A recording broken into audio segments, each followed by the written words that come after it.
Medianoche. Medianoche. Medianoche. Medianoche. Medianoche. Medianoche. Medianoche. Podcast.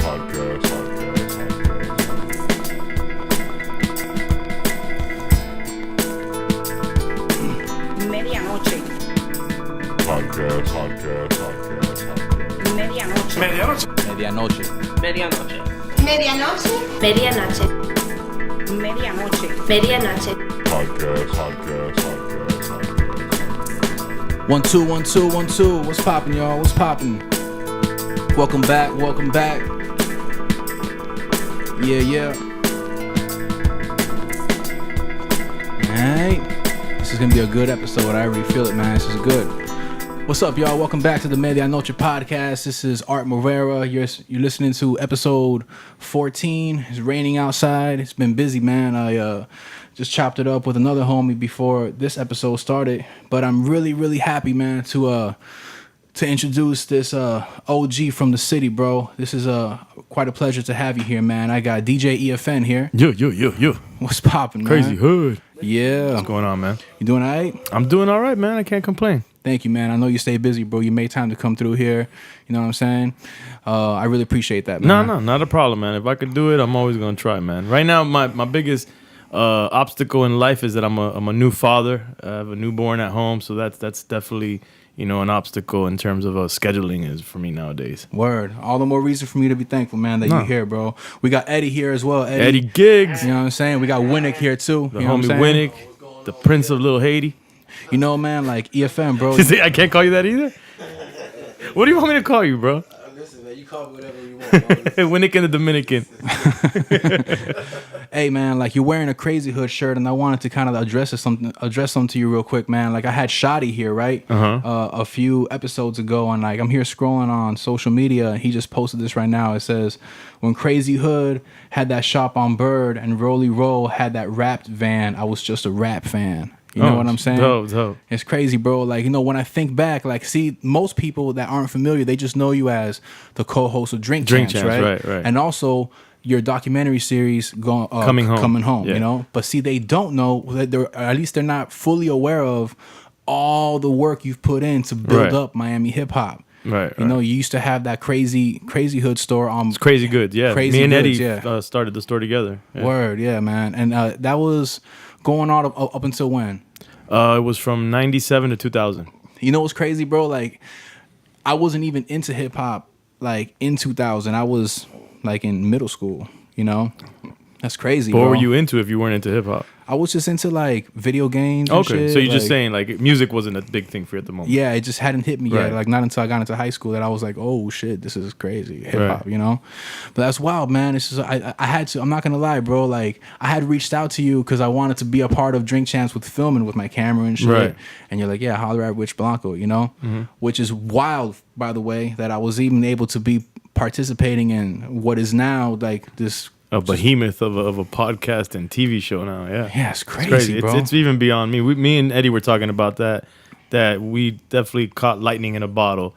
Of course, all the work prior, of course, N.o.r.e's, catalog and work history, and then mine as well, helped us be prepared to launch something like Drink Champs, but it's just lightning in a bottle. It was a perfect timing for something like that. Word, man. And like one thing that makes it so dope is that like you hear that story about how when people finally start to get on, they become a little timid about who they reach out to because they don't want to fuck it up, Right. But like on the contrary, you saw it as like you spread the like the wealth in a way, Well, what do you mean, like exactly? Like I reached out to you and like you and I had never worked before, right. But you were like, you know what? Yeah, man, go ahead. And like I know that even though you know that I make music, you know that I also saw it as like a networking opportunity, right? And as a way to just be in the room while this crazy hip hop happens. You know what I'm saying? Yeah, I mean the way I look at it is, and this is coming a lot from even my own history.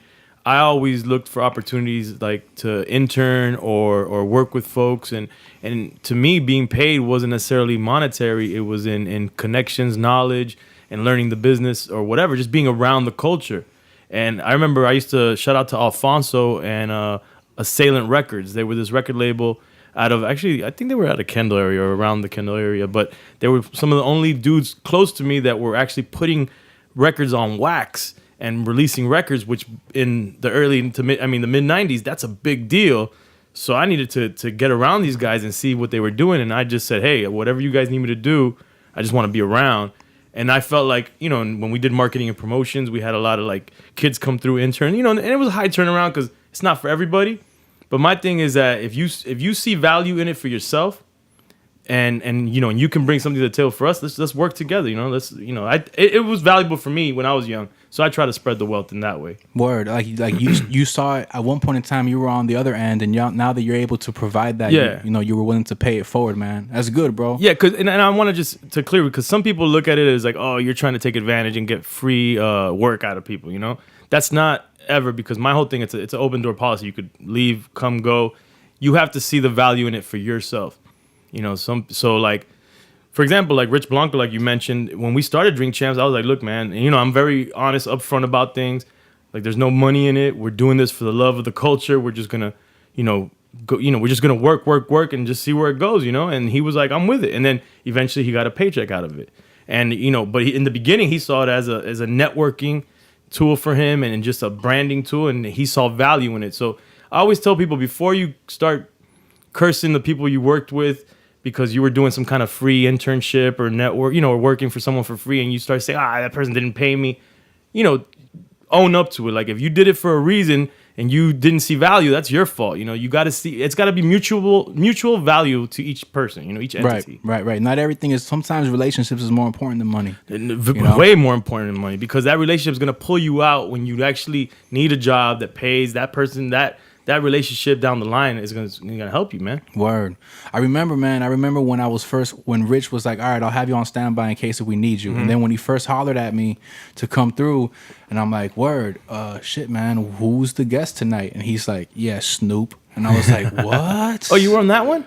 Yeah, bro. I didn't even know you were there. Yeah, bro. I was there. I was like mad timid. Like, the thing is that like after that episode, any type of like hip hop starstruckness like went away. Like, it's kind of hard for me in my book. It's kind of hard to top being in the same room with, like, for example, a Miami legend like EFN, and then N.o.r.e. being like, "Hello, sir," when he walked right by me, and I was like, "Oh, what's up, N.o.r.e.?" And then like fucking tall ass Snoop Dogg walks in, and I'm like, yeah, it's gonna be a little hard to top that, like be posted up out back, and Corrupt walks back there, and he's and like, y'all, they had this little moment and shit. It's just crazy, dog. You know.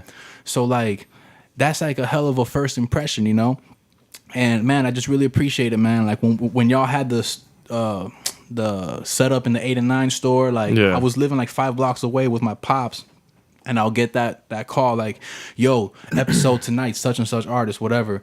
And I would just be the first. I made it a point to, like, since I live so close by, to be the first one there. It's like, instead of like being lazy. No, I remember I would show up. You had the little speaker playing always. Yeah, man. I remember when you and I, when everyone was waiting for Snoop to come through because he was taking a little while for whatever reason. Time, and and you were like, "Man, someone play some music or something, man." And I was like, "Damn, that's right. I brought my Beats pill, And I came through and I started playing some like, we needed that. Some old school. It's crazy, bro. How like music can break the silence. Everyone just kind of gets in the little vibe, What's dope about, I'm sure it goes for any kind of show, but Drink Champ specific, I think there's a lot of cool stories behind each episode. Right. Like that, we went to a hotel in like, what was that, West Palm Beach or something, or Pompano or whatever, and then we waited mad long, and then Snoop sent like an intern to cover the smoke detectors, because that's what he does all day long. So he sent someone to our room to put the smoke, and then we lifted the bed up and put the table out. And it was a whole mission, man. Hey, and that's the thing, man. The people that are like a fan of your podcast, like, they get the final product. They just get the flyer and the audio and the video, and everything's edited and cool. But they don't know the mission that y'all be going through just to get the shit set up, man. It goes down. And even the final, I'm gonna be honest with you, like right now, like hearing myself on your mics, like I'm like, oh, this sounds good right now.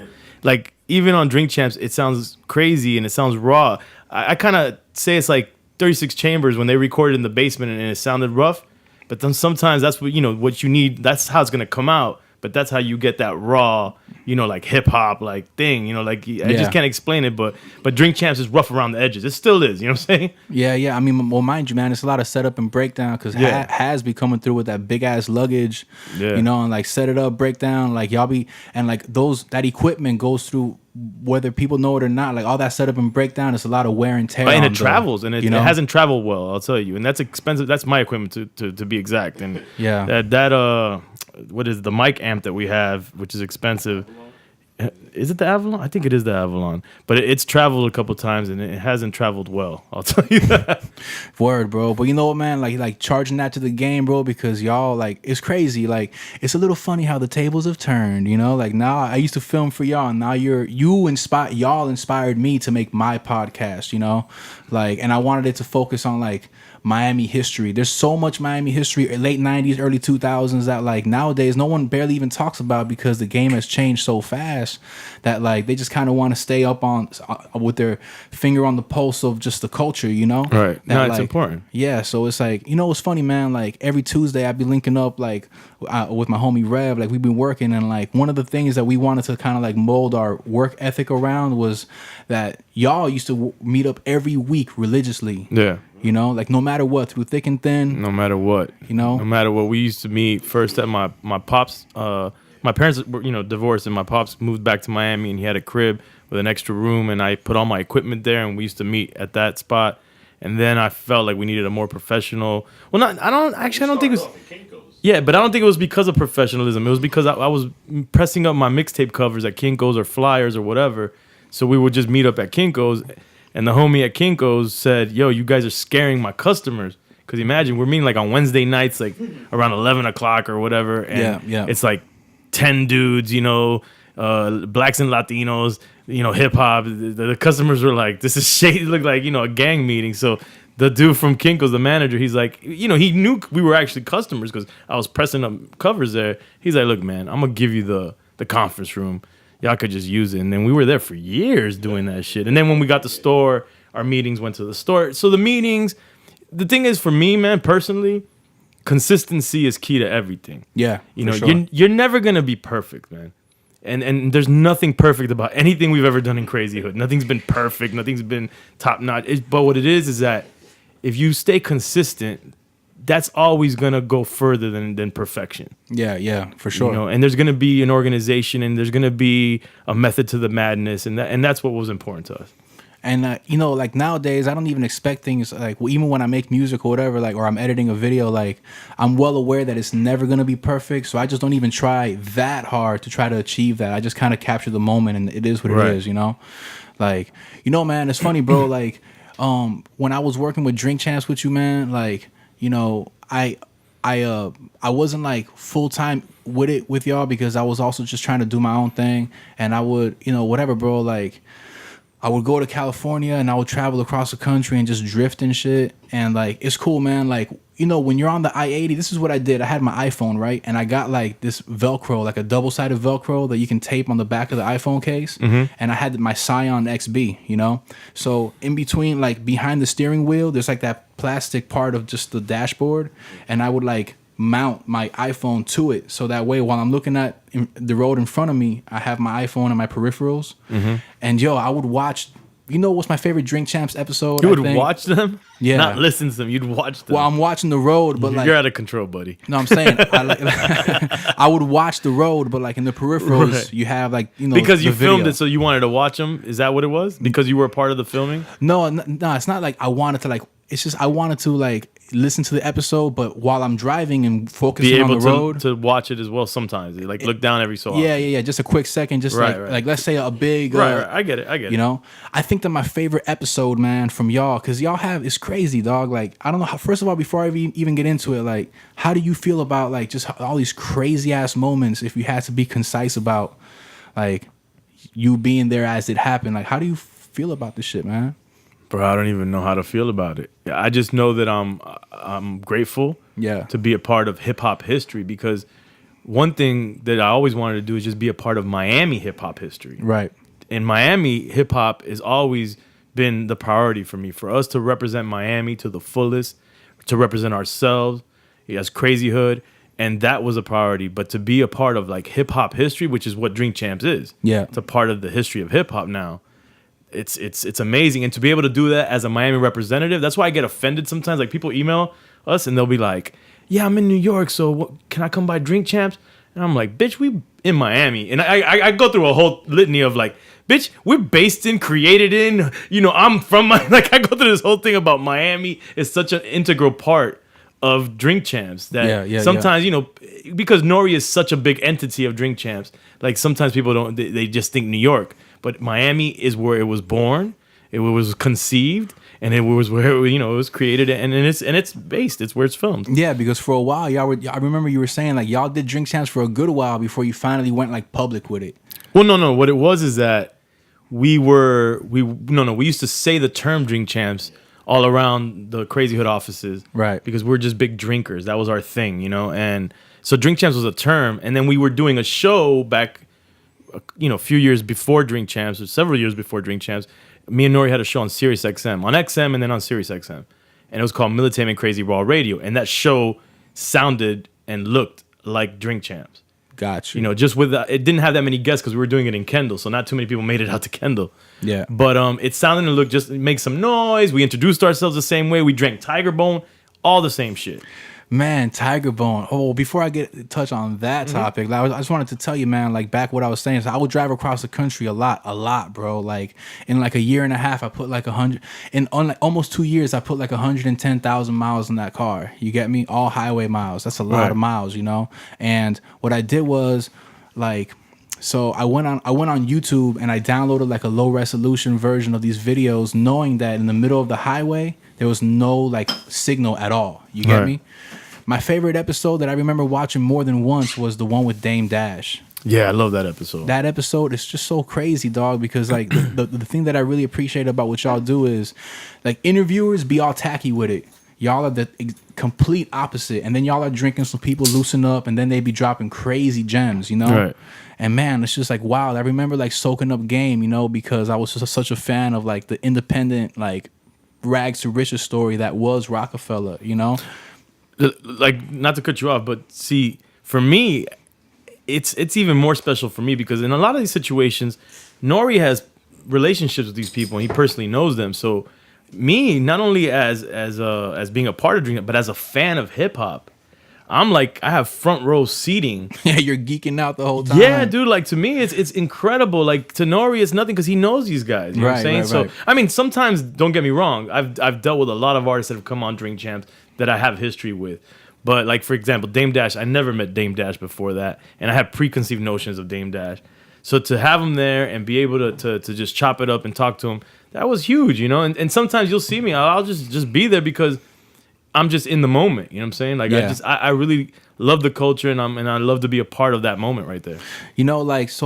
Speaking of these moments, man, like when I was there, like that whole tradition that y'all started with the Tiger Bone, like I remember when I first joined in on the little cheers, man, and that Tiger Bone, do you remember that one time? I forgot which episode it was that we was doing, that we went to Churchill's after. I'm not Churchill, excuse me. Wood Tavern. Right? Okay. After. And I underestimated like how potent Tiger Bone was. I got like crazy. That night was a fundamental night in my life. Didn't bro. you throw up or something right there? I don't know what happened. I blacked out. So why don't you tell me what happened? No, you're asking the wrong person. I forget what happened. But nah, listen, man. Like, I do remember that you told me like days later or something like, yo, I don't remember what happened. This is the thing, bro. Like, see, Rich Blanco, that's the homie, man. He made it a point to like let me ride with him, and like he wasn't really. He took you home? He took me to my pop's house. Yeah, but the thing is that like that sounded like not really. Like he just tossed you out the car. Yeah. No. He just pushed me out and kept driving and shit. Nah, but listen, man. Like in Wood Tavern, I remember like I just completely blacked out, and I imagine I must have made an ass out of myself. And like after that day, I do kind of remember you making an ass out of yourself. All right, just please feel free to forget, But the thing is, man, is that like after that day, I was like, you know what, man, I'm never gonna ever allow myself to drink like that ever again. You know what I'm saying? On an empty stomach, because that's totally what the fuck it was happening, Right. And it's just crazy because like not for nothing, man, but people underestimate that shit. Like they be seeing y'all every episode. You got a bottle with all the Ciroc and all this shit, but they don't know that like for example, you do CrossFit. You know what I'm saying? The next day. Because you balance it out. Yeah. And I just totally wasn't on that, man. And I remember like the next time that we linked up, I think it was for if I remember correctly, it was for Naughty by Nature, you know? And then Tretch was on it. yeah, and then like your homies was like, yo, what happened to you at Wood Tavern, man? Like, I thought you was a drink champ. What's up, man? And I'm like, nah, bro, I'm a drink chump, bro. Shit, you know? Like, Don't even take that to heart because all of us have gone through that. nah, I know. I'm just, I'm just like, I'm clowning on myself because I knew I took a major L that night, you know? I'm no drink champ, so. Yeah, we've all taken a drink champ has a lot of marks on his belt that he done fucked up. You know what I'm saying? Like, to become a drink champ, you have to be a drink chump. You know? Word, bro. I mean, but you know, it is what it is, man. Like, one thing I wanted you to kind of like touch on real quick was like, bro, you were considered like the Miami mixtape, this title, the Miami mixtape king. Right. You know? Like, would you mind kind of like refreshing people's memory of like all the work that you really put in, like establishing that title was really kind of given to me, honestly, by like label execs, which is not that honorable, to be quite honest with you, because I prefer that it would have started here in Miami. Yeah. So the label execs used to say that to me right? Am I right or wrong? Like they used to just be like, because I was the main. Again, it was consistency.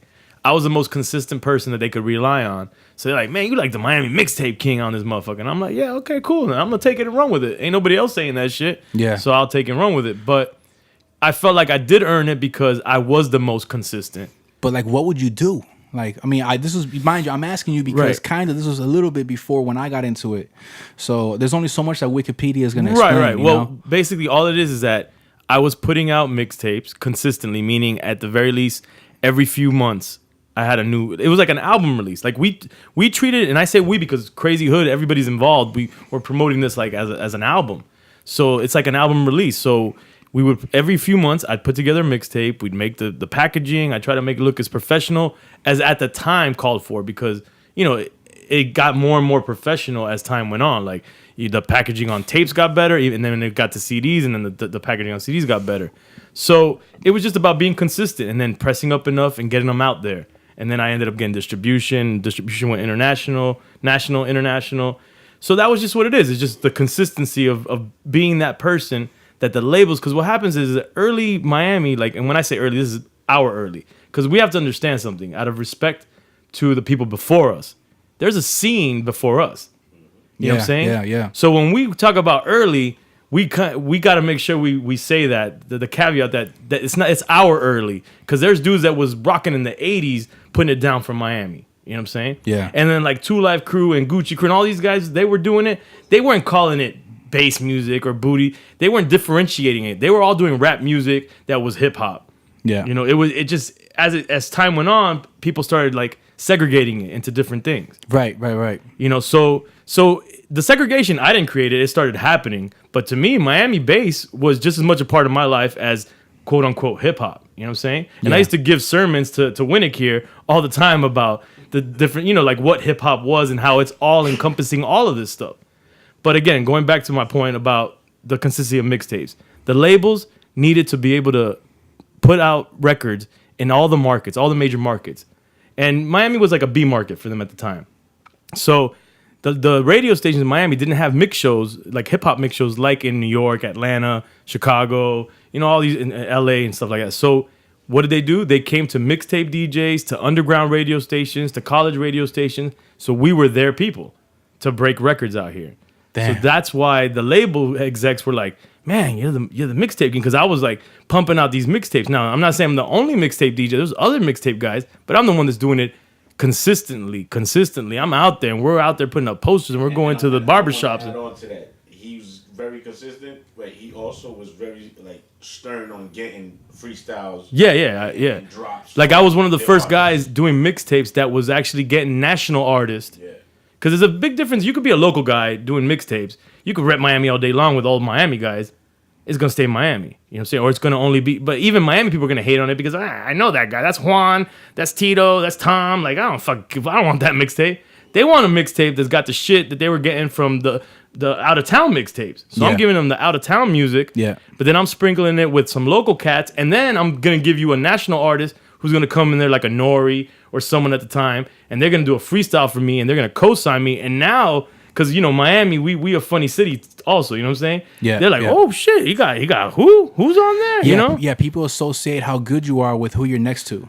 Who you next to? Who's co-signing you? Yeah, for and, sure. And I made it a point to, all right, cool. I'm gonna get these co-signs. That's how it is. Like every time that I would like my family and other people that make music too. Like if you're Hispanic, like you'll come out with a track and your mom would be like, "¿Y por qué tú no hablas con Pitbull y con DJ Laz?" Like they just think that it's just like this accessible contact.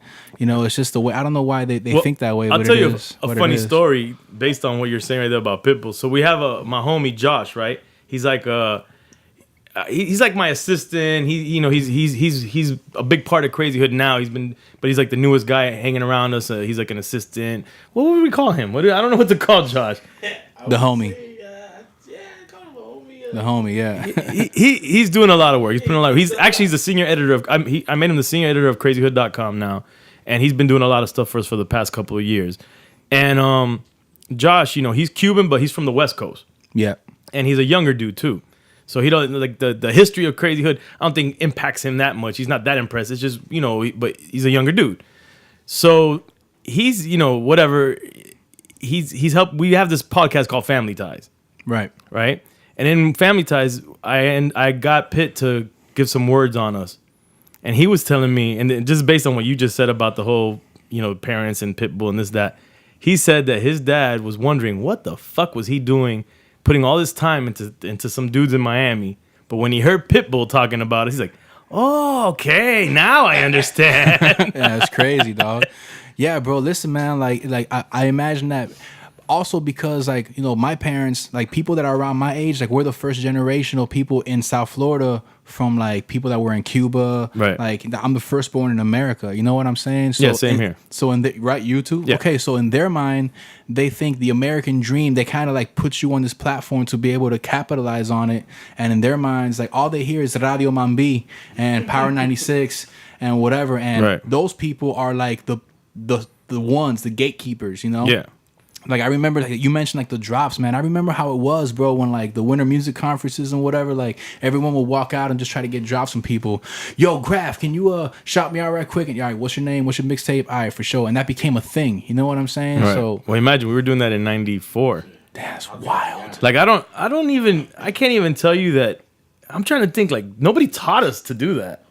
Now that I think about it, because see, you when you're saying graphing, because I know graphing, so I know the time frame that you're talking about. We're doing it in '94 with a cassette recorder, and I'm thinking, who taught us to do that? We just went out and did it. You know what I'm saying? That's crazy. Don't say we. You was like, put the tapes in there. It's a recorder. You go this way, you go that way. Give me drops. Yeah, the thing about it is the whole crew, we would go to these conventions. How Can I Be Down was a convention that would come to Miami. It was one of the first hip hop conventions. So these artists were just geeked to be in Miami. Right. Like a lot of these artists from New York or LA. So when people would come up to them, I'm talking about like Busta Rhymes and Biggie, they like, you know me? Like they're surprised still that people know who they are in Miami. That's so crazy. Hearing that from that time to where it is now. Yeah. People are like in Japan and shit. No, like, no, and even then it's crazy to me that they would be geeked. So we would go up to them, the whole crew was there, and we'd be like, oh, that's so and so. Boom, we get a drop. And those drops is really what started to change the game for my mixtapes. And then it progressed to freestyles. Then I started taking a digital 4-track and I would plop it in the lobby of a hotel where these conventions were at, and we would pull artists and we would kind of like intimidate them and be like, 10 motherfuckers like, yo, you gonna do a freestyle for EFN right now? You're gonna do a drop and they'll be like, I guess I am. You know what I'm saying? Like, damn, y'all. They So, in Miami scene. yeah, they're in Miami. A bunch of dudes wearing Crazy Hood. Crazy Hood, who's crazy? They're like, I guess I don't want to find out, so I'll just do the drop for you. damn. So in a way, you Yeah. kind of like muscled your way into it. We like, had to. You had to muscle your way, and then on top of that, like, it goes without saying, like being Latino too. Like sometimes, like people underestimated you, or there was a bias Word. to Latinos.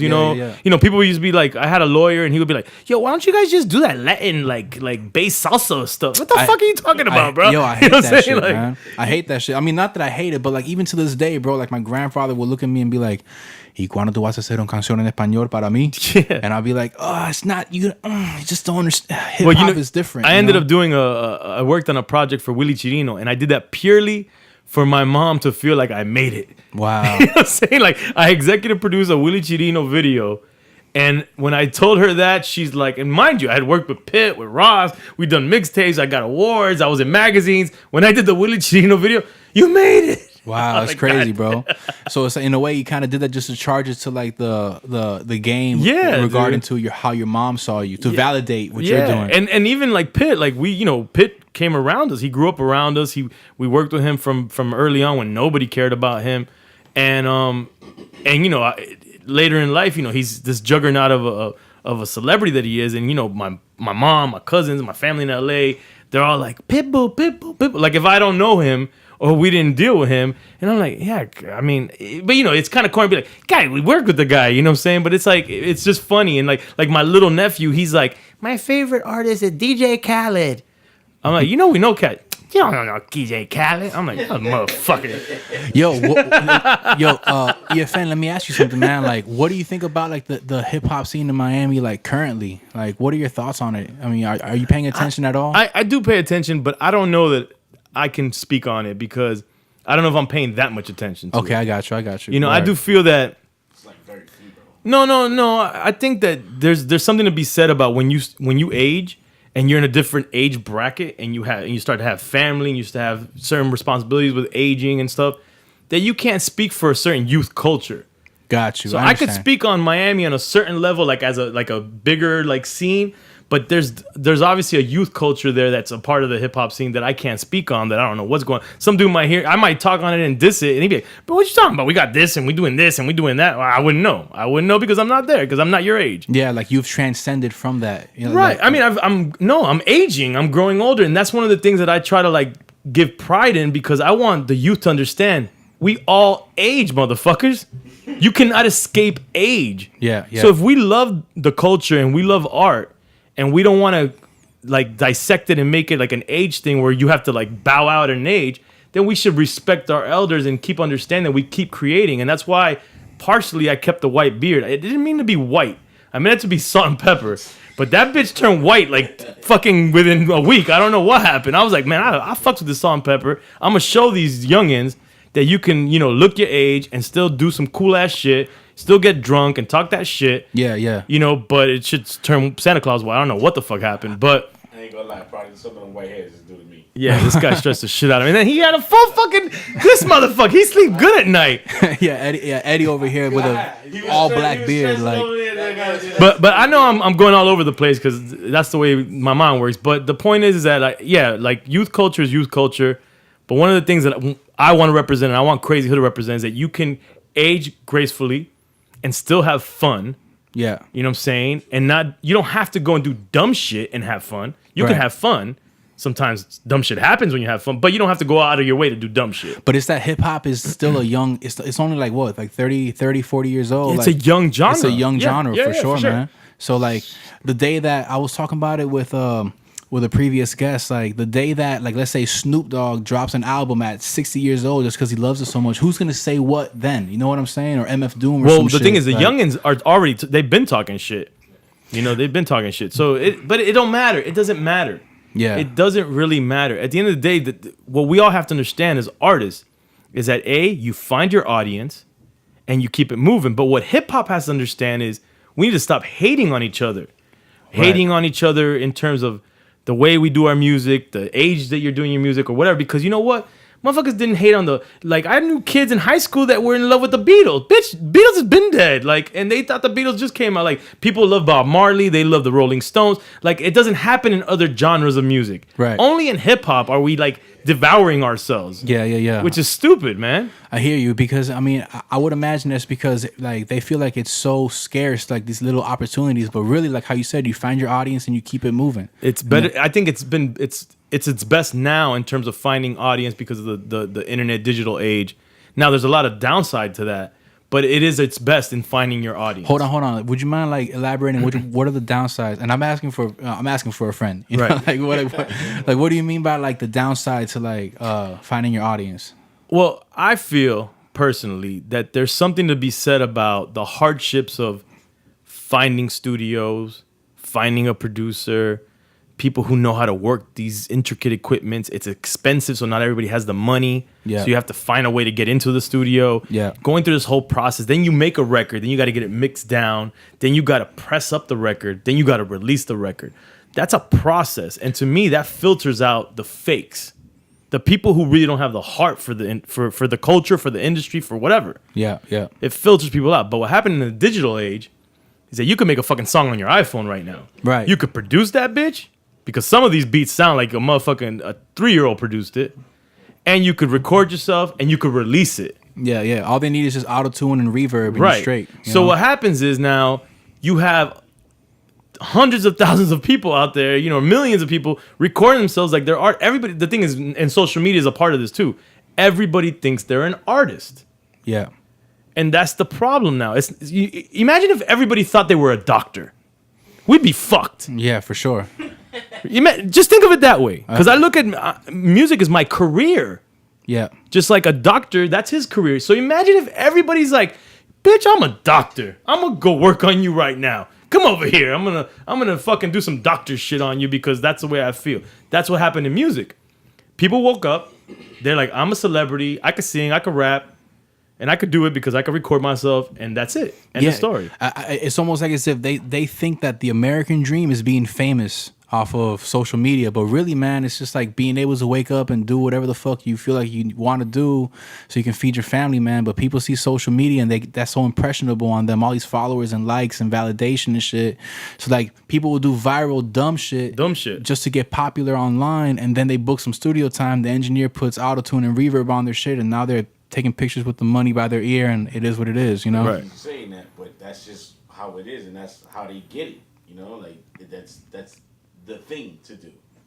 Yeah. Have that stack of money by your ear, like you just made it and shit like that. That's just it's what it is now, and it wasn't like that. Like I was telling somebody the other day, I was like, I think I said I might have said it on our Family Ties. I was like, I got no beef with the youth or with young culture or these young artists. I really got no beef because at the end of the day, if the fans support it, it's really the fans are idiots. I'm never going to be mad at anybody hustling to make their money. Yeah, I hear you. I can't be mad at you because make your bread, support yourself, support your family. If people buy into it, they're the fools. But this is my thing. I come from an era where being creative is the point. Being different is the point. You don't want to be like the next dude. That was an automatic career killer if you seem to have bitten somebody's style or anything. It's crazy how it's total opposite now, It's total right? opposite. It's fucked up. It's wild. It's fucked up. So, yeah, so my thing is this.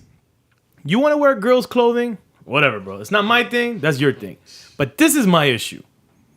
The first motherfucker to wear girls' clothing and put his hair pink, all right, you're different. You're creative. You did something different. But the motherfucking second, third, fourth, fifth, third, 10th motherfucker, now you all wear dresses? Come on, now you're not creative. Now you're not different, bro. Now you're all just, I don't know what you are. You metrosexuals? I don't know what are you guys? You know what I'm saying? Javier? And then like the audience, that's funny. And then like the audience, they see this shit and they're like, oh, this is what's popping.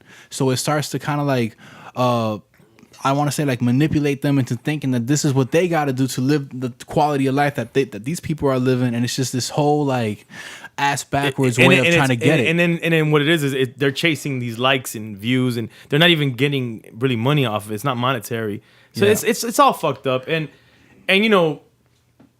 I lost my train of thought. So. Well, listen, man. Like, I wanted to find a good moment to segue into this. One thing that I wanted to let you know, man, is that like my time that I was working with you in Drink Champs, like bro, like at some point I got I got roped up, for doing the shit that I was doing, and then like when I got out, right? I spent like 3 weeks. I was in jail and I got out, and then when I made my way all the way back down to Miami, I had tried to keep it on the low at the time because I was still kind of like, it hit me that this shit happened to me, right? And I hit up Rich and I was like, yo, I'm back in town. Is there anything going on tonight? It was around Christmas. You remember when y'all did the Akinelli episode? Mm-hmm. Like, he's like, yeah, come through to the Akinelli, in his club in South Beach.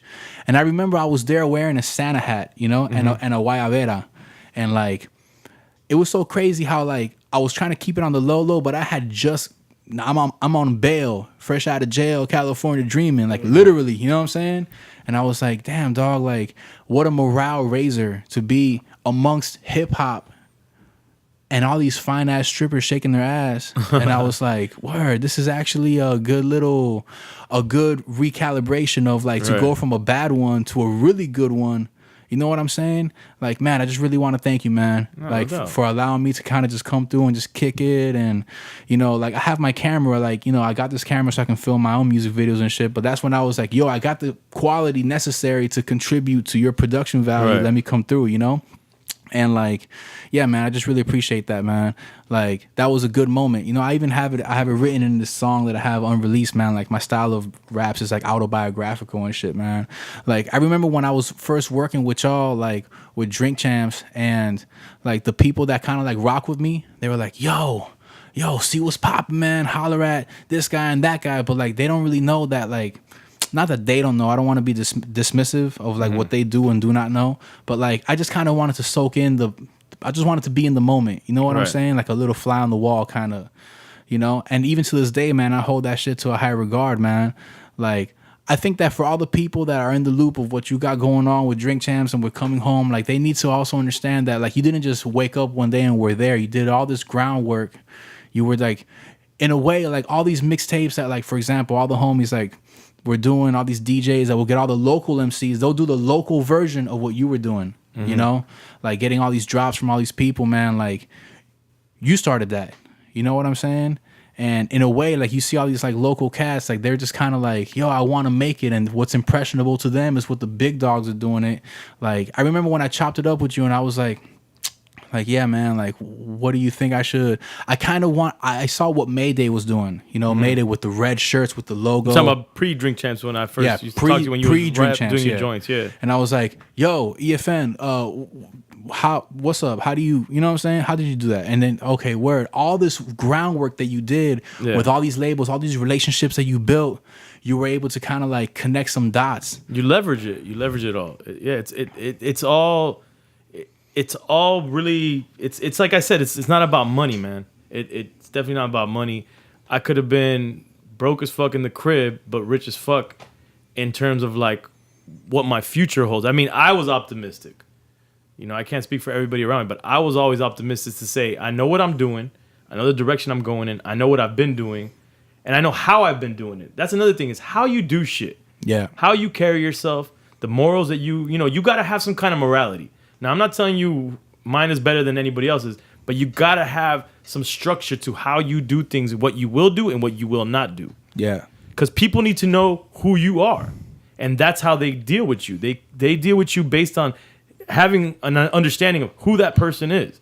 And I felt like that's what I always try to do. I always try to present myself in a way and carry that person, you know, to this day. I try my best. I'm not going to say I'm a perfect human being. I try to carry myself the same exact way that I carry myself before, with the same morals, and just keep it moving that way. You know what I'm saying? And I think people just need to understand, man, like, at the end of the day, I keep emphasizing it, and I keep drilling it, but I think it's really is what counts. It's consistency, man. Do you think that like if you don't mind, maybe like dropping some gems on this topic, man, like I would really appreciate it for my own sake, but also anyone else can soak game on this. How important is it for a lesser known act to travel, to just take the show on the road, even if it's a small little event? Like today in 2018, how important is that? If you're unknown, yes, it's going to be difficult. Okay. Now, if you're going to do it for the sake of experience, yeah, then it could be a good investment. But it just depends on who it is or what the situation is. Is it a band? Is it a solo artist? Is it a duo? Like, it just depends on what the expense is. But it's always going to be worth something to travel.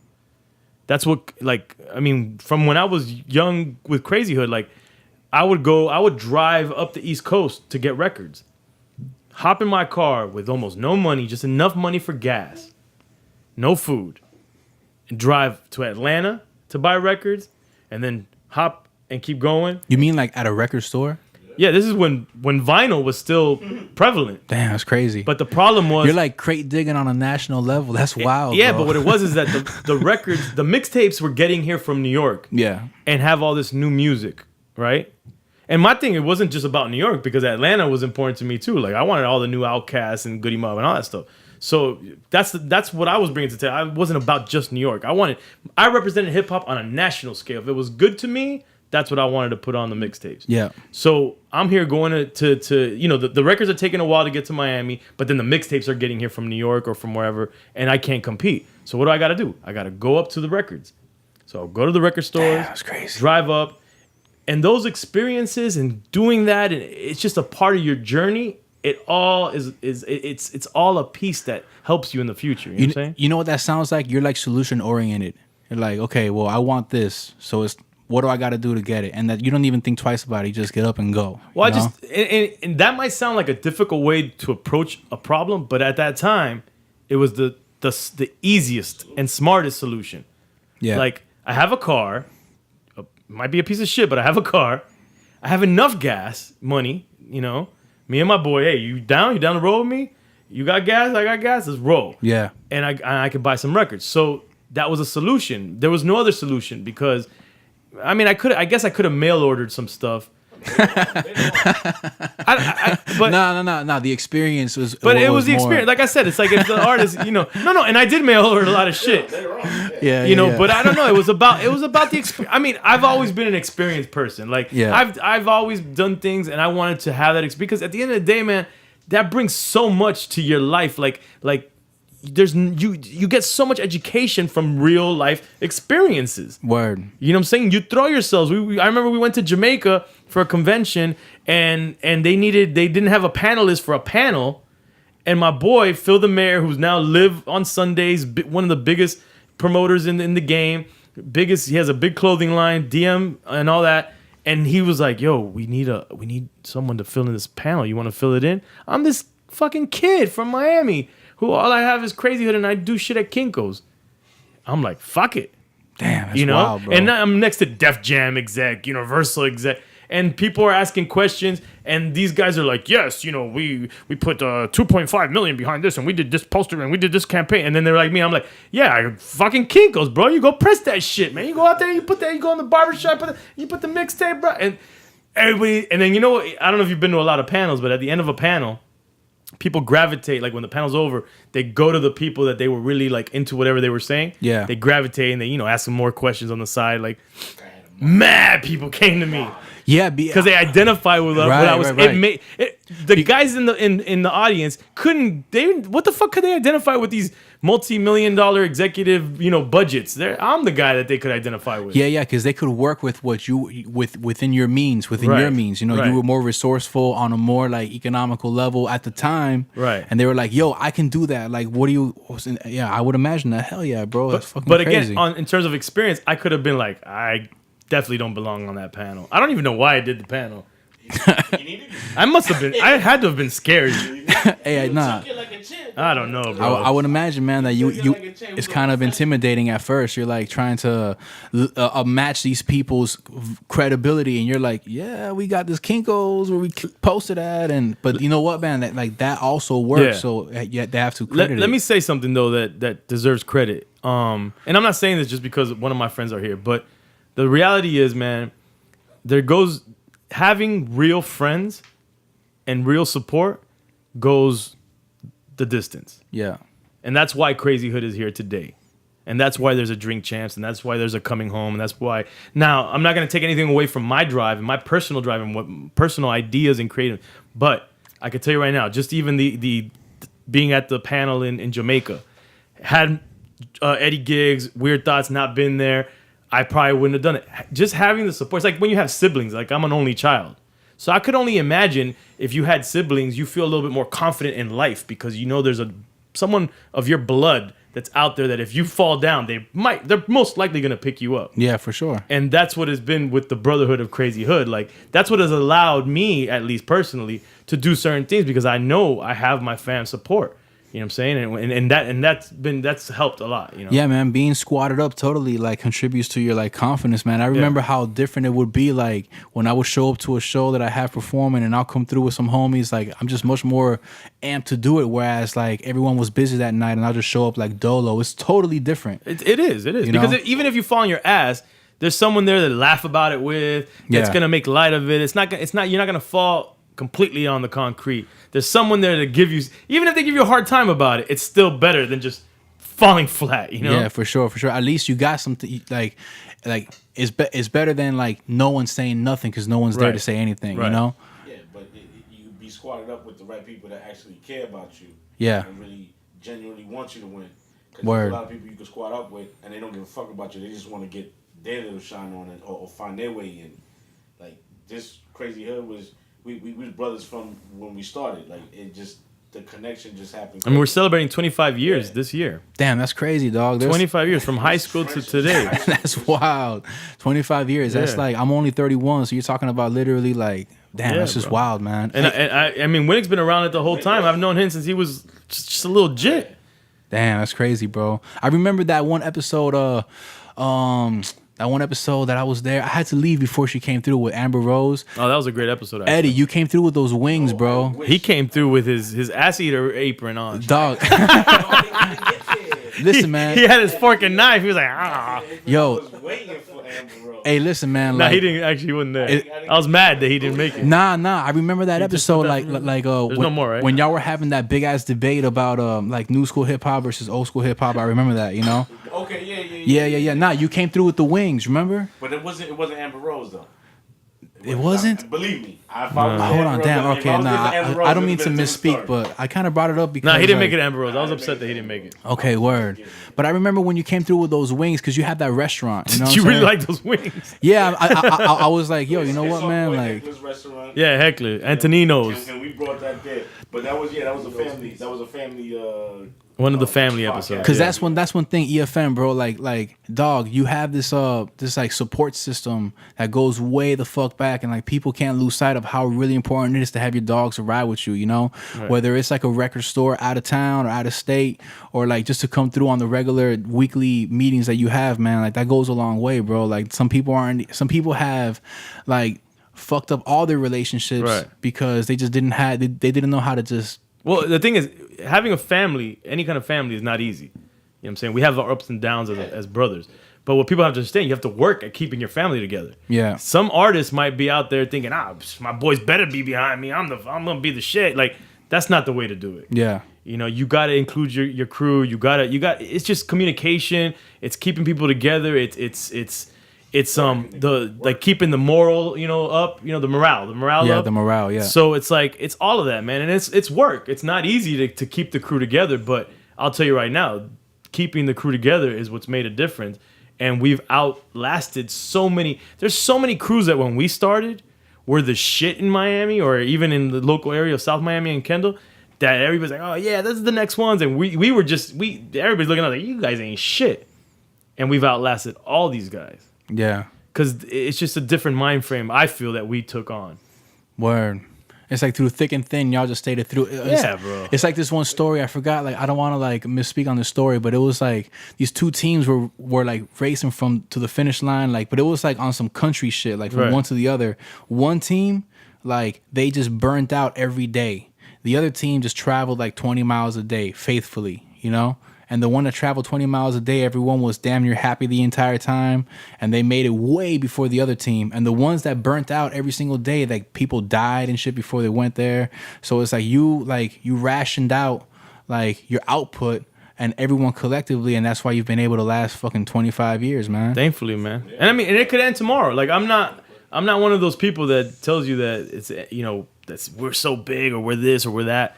Like shit could end tomorrow, but it's the journey, like it's the experiences. Yeah. Actually, if you don't mind, I found something the other day, and I want to read it if I can.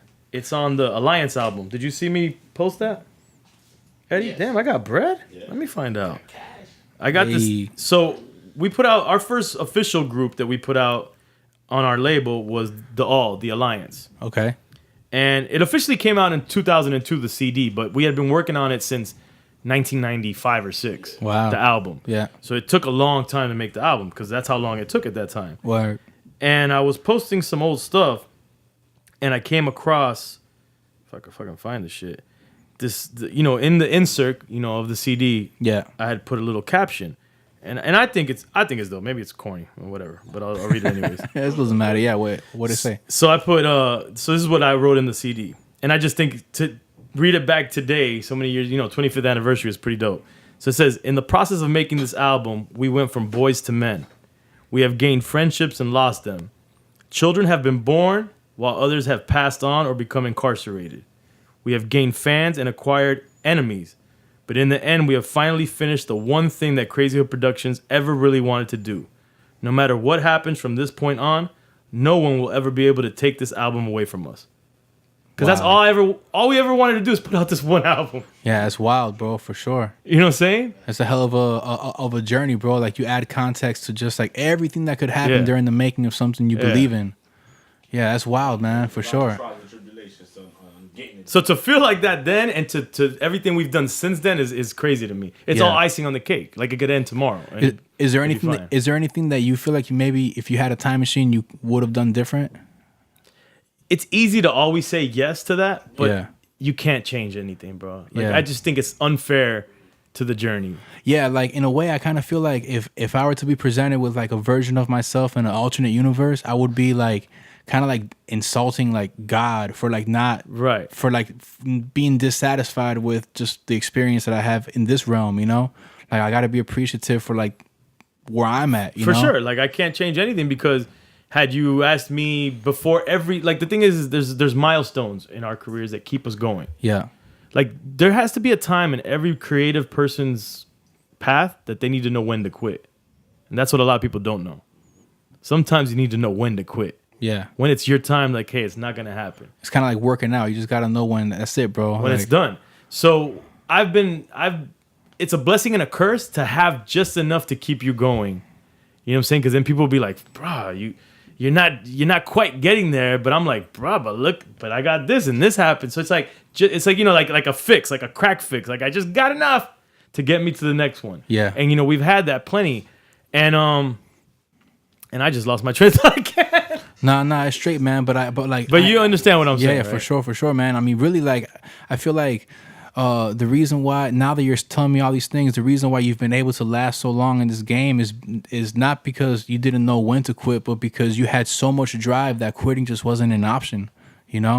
You're like, fuck it, man. Like, I still got way more to go. That's kind of like where I'm at with it. I mean, obviously, you can, if you disagree, I understand. No, I agree. But like, and that drive just goes a long way, man. Like, I mean, I'm not gonna lie, bro. Like, when I was doing my thing, man, like the whole radio hustle shit and or like signing up for like battles and all that, like all that just, bro, like all I did was just fall in love with hip hop, man. And like, even though I'm not, like, when I was working with y'all and I was helping with the camera and shit, like, I'm a cameraman wearing the hat there, but what's really happening is I'm just like, I'm experiencing an ill part of hip hop, and to me that outweighed whatever label I had at the moment, Right. I'm just like, fuck it, man. Like, I love this shit too much, bro. I don't give a fuck what I got to do to get in the building, And that's kind of like where I was at the whole time, So, I mean, I feel you, man. Like, at first you were a mixtape DJ, and now you have... No, even before that, like, we started Crazy Hood without even knowing what we were going to do. Like, I started in 1993 in high school, but it was just out of... That's another thing I want to say, is that you got to have a passion for what it is that you're involved in. You're telling me 1993? That seems so long ago, bro. 1993? To me, it seems like it's yesterday. You know why? Because I'm with the same motherfuckers from 1993. So you can't tell me that I'm 43 years old, because I'm 17 years old still ranking on Eddie, and Eddie's still ranking on me. You know what I'm saying? Yeah, that's funny, man. Yeah, and I mean, the first thing we did is we threw a party, and I think you and your brother went, right? The one that got shot up? Yeah. At Lewis's. Yeah, so I mean, it was before I even had enough bread to buy turntables or even was able to DJ. The brand was already set in motion. Yeah. And it was, what propelled it was a passion for hip hop and a passion to represent Miami. Yeah. In hip hop. And that's what people need to understand. Like, Miami really is the catalyst for what we were trying to do. Like, it's what really inspired me, because hip hop on a national scale, like in New York and LA, was popping. Yeah. But I was like, I think I can make a dent in Miami's hip hop scene. I feel like there's room for us. Yeah, I mean, really, like when you think about these headlining acts, like they barely come down here, almost as if they're like overlooking. They're almost being like oblivious to really how much hip hop there is down here. Well, all the time. There's you know? there's a actual reason for that. Miami is one of the worst ticket sales in terms of concerts in the country, and part of that reason is because of the nature of who we are in Miami. We all, before social media, we all thought we were celebrities in Miami. We all think we the shit. We all ballers, even if we don't got bread. Damn. And so what happens is people don't go to the concert. They'll be like, I'll just see that motherfucker in the club in VIP and hang out with him. Oh man, so the Miami is literally like the baddest and bougiest. Come on, think about Miami, man. Think about Miami. The guy who got the rims, but he don't got money to buy a fucking quesadilla at fucking Taco Bell, but he got rims on his car. So you feel like Miami is kind of like the reason why headliners don't be coming down here is because people are too smug to It's like ticket sales. No, well, I mean, it starts with business. It's the promoters and the venues don't make money because there's very low ticket sales, because regular Miami folk be like, I'm not gonna be a regular fan.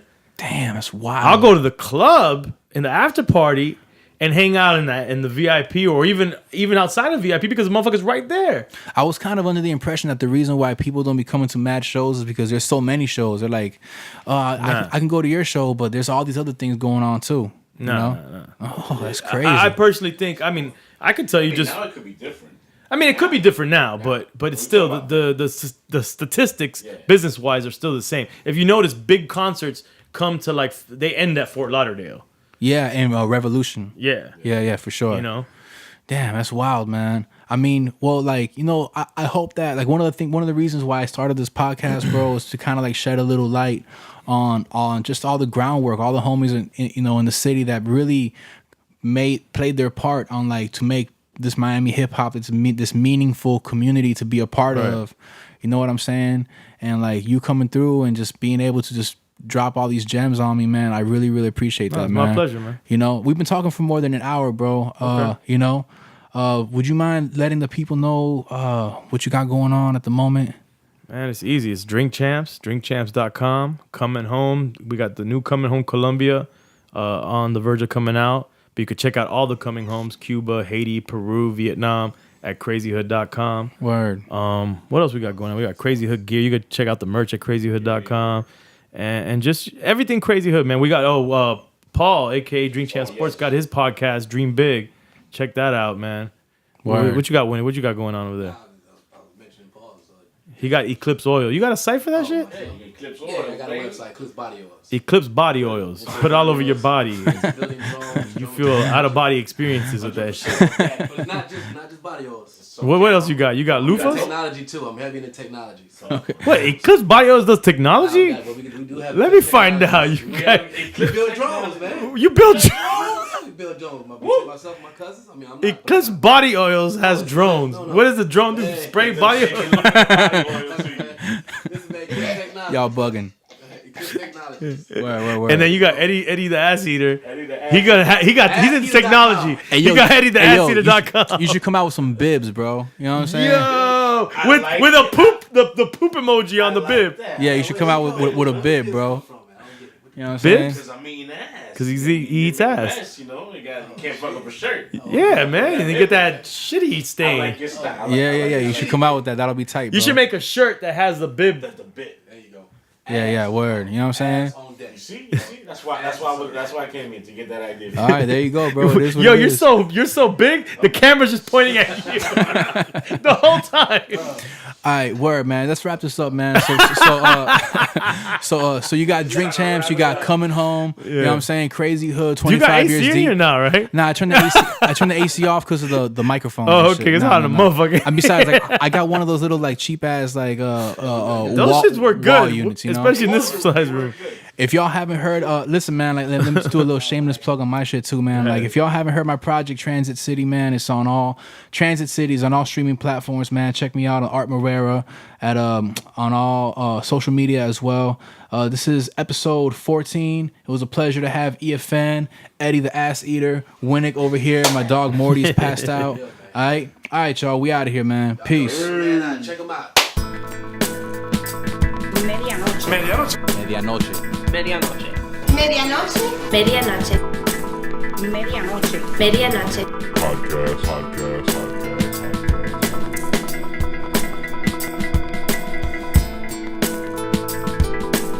Medianoche. Podcast. Medianoche. Medianoche. Medianoche. Medianoche. Medianoche. Podcast.